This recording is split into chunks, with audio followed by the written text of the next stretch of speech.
यह कहानी है देवगढ़ गांव की, जो घने जंगलों के बीच बसा था।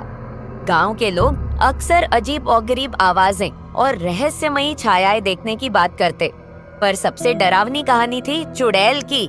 वो औरत जो पीछे से चलती थी।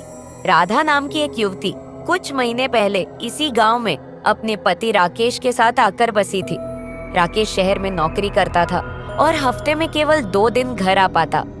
एक सुनसान रात को राधा अकेले घर में सो रही थी कि अचानक खिड़की से टप टप की आवाज आई। उसने देखा तो बाहर एक लंबी सी छाया खड़ी थी, जिसके बाल हवा में लहरा रहे थे। डर के मारे वह चीखना चाहती, पर गला सूख गया। अगले ही पल वह छाया गायब हो गई।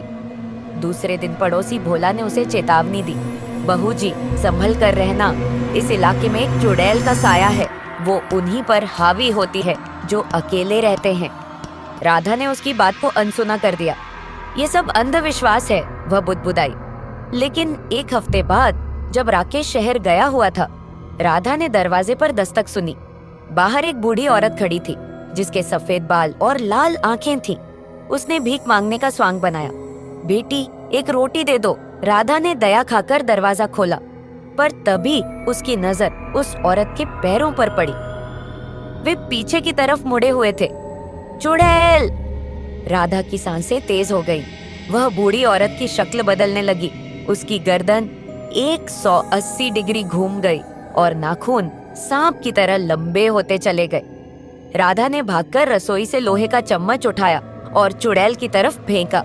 चिल्लाते हुए वह काली धुएं में तब्दील हो गई, पर जाते जाते बोली, मैं वापस आऊंगी। अगले दिन गांव वालों ने राधा के घर के आसपास जले हुए पैरों के निशान देखे। उस दिन के बाद से देवगढ़ के लोग शाम ढलते ही दरवाजे बंद कर लेते, और राधा वह अगले ही महीने शहर चली गई, क्योंकि उसे हर रात खिड़की से टप टप की आवाज सुनाई देती थी। जंगल के नियम याद रखो, रात को अजनबियों पर भरोसा नहीं और पैर हमेशा आगे देखकर ही चलो।